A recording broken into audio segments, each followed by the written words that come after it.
ಎಲ್ಲರಿಗೂ ನಮಸ್ಕಾರಗಳು. ಸೈಗೇಜ್ ಬಸಕಿಗೆ ನಿಮಗೆಲ್ಲರಿಗೂ ಸ್ವಾಗತ. ಸುವರ್ಣಸ್ವಾಮಿಯೊಂದು ಇವರದಲ್ಲಿ ವೈಶಾಖ ಮಾಸದಲ್ಲಿ ಬರುವಂಥ ವಿಶೇಷವಾದ ಸಂಕಷ್ಟ ಚತುರ್ಥಿ ಯಾವಾಗ, ಹಾಗೆ ಚಂದ್ರೋದಯದ ಸಮಯ ಯಾವಾಗ, ಹಾಗೆ ಸಂಪೂರ್ಣವಾದ ಒಂದು ಪೂಜಾ ವಿಧಾನ ಸಹ ತಿಳಿಸ್ಕೊಡ್ತಾ ಇದ್ದೇನೆ. ಬನ್ನಿ ನೋಡೋಣಂತೆ. ಈ ವೈಶಾಖ ಮಾಸದಲ್ಲಿ ಬರುವಂಥ ಈ ಸಂಕಷ್ಟ ಚತುರ್ಥಿಗೆ ನಾವು ಚಕ್ರರಾಜ ಏಕದಂತ ಮಹಾಸಂಕಷ್ಟದ ಚತುರ್ಥಿ ಅಂತ ಕರೆಯುತ್ತೇವೆ. ಇದನ್ನು ನಮಗೆ ಯಾವಾಗ ಪ್ರಾರಂಭ ಅನ್ನೋದಾದರೆ, ಈ ಸಂಕಷ್ಟ ಚತುರ್ಥಿಯನ್ನು ಪ್ರತಿ ತಿಂಗಳು ಸಹ ನಾವು ಹುಣ್ಣಿಮೆಯಾದ 4ನೇ ದಿನಕ್ಕೆ ನಾವು ಅದನ್ನು ಆಚರಣೆ ಮಾಡ್ತೇವೆ.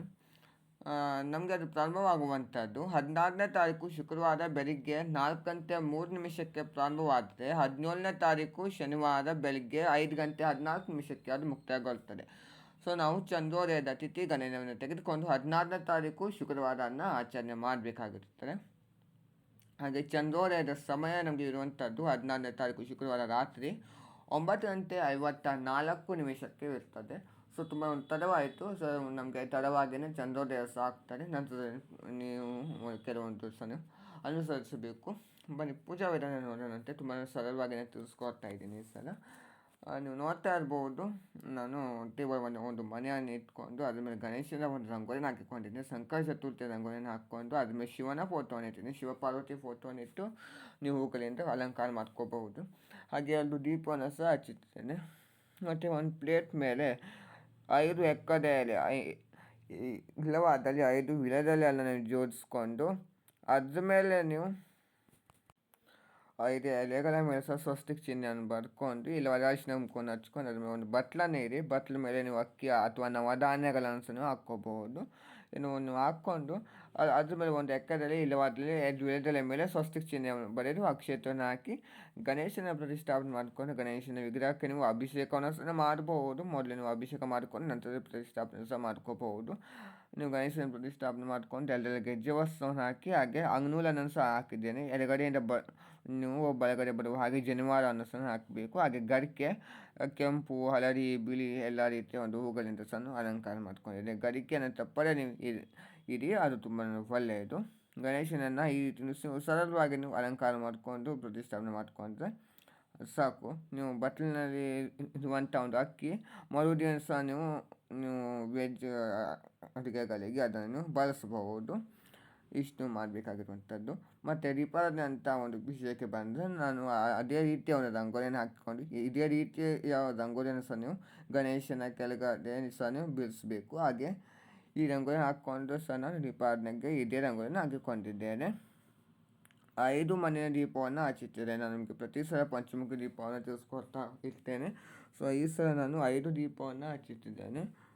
5 ಮಣ್ಣಿನ ದೀಪ, ಇಲ್ಲವಾದ 5 ಹಿತ್ತಾಳೆ ದೀಪವನ್ನು ಸಹ ಹಚ್ಬೋದು. ಕೊಬ್ಬರಿ ಎಣ್ಣೆ ಹಾಕಿ, ಇಲ್ಲಾಂದರೆ ತುಪ್ಪವನ್ನು ಹಾಕಿ ಬತ್ತಿ ಎಣ್ಣೆ ಯಾವುದಾದ್ರೂ ಹಾಕಿ ನೀವು ಪೂಜೆಯನ್ನು ಮಾಡ್ಕೋಬೋದು, ಅಂದರೆ ದೀಪಾರಾಧನೆ ಮಾಡ್ಬೋದು.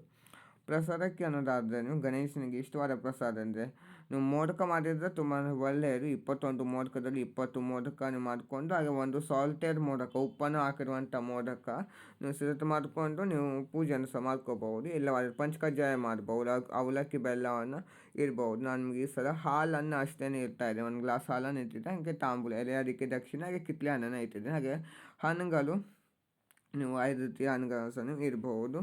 ನಾನು ಬಾಳೆಹಣ್ಣನ್ನು ಇಟ್ಟಿದ್ದೇನೆ. ಮತ್ತು ಗಣೇಶನ ಒಂದು ಪುಸ್ತಕ ಮೊದಲು ನೀವು ಕಥೆಯನ್ನು ಓದ್ಕೊಂಡು ನಂತರ ಸ್ವಲ್ಪ ನೀವು ಪೂಜೆಯನ್ನು ಮಾಡಬೇಕಾಗಿರುವಂಥದ್ದು.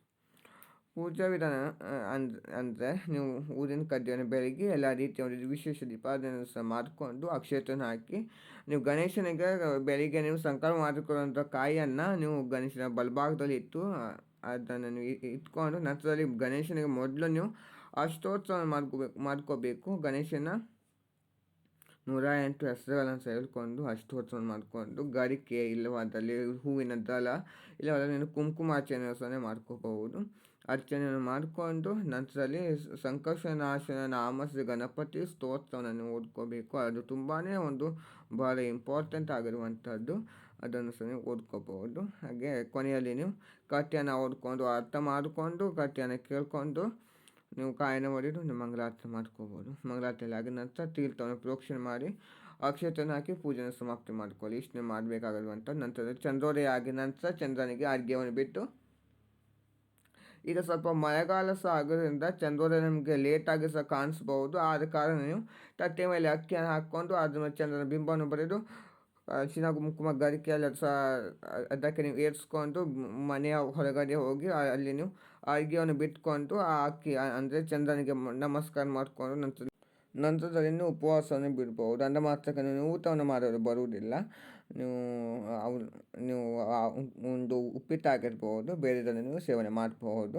ಮರುದಿವಸ ನೀವು ಗಣೇಶನ ವಿಸರ್ಜನೆ ಮಾಡಿದ ನಂತರ ನೀವು ಊಟವನ್ನು ಮಾಡಬಹುದು. ಈ ರೀತಿ ನಾವು ಸಂಕಷ್ಟ ಚತುರ್ಥಿಯನ್ನು ಆಚರಣೆ ಮಾಡಬೇಕಾಗಿರುವಂಥದ್ದು. ಎಲ್ಲರಿಗೂ ಇಷ್ಟವಾಗಿದೆ ಅಂತ ಭಾವಿಸಿದ್ದೇನೆ. ಇಷ್ಟವಾದಲ್ಲಿ ಲೈಕ್ ಮಾಡಿ, ಶೇರ್ ಮಾಡಿ, ಕಮೆಂಟ್ ಮಾಡಿ, ಹಾಗೆ ಸಬ್ಸ್ಕ್ರೈಬ್ ಮಾಡ್ಕೊಳ್ಳಿ. Thank you.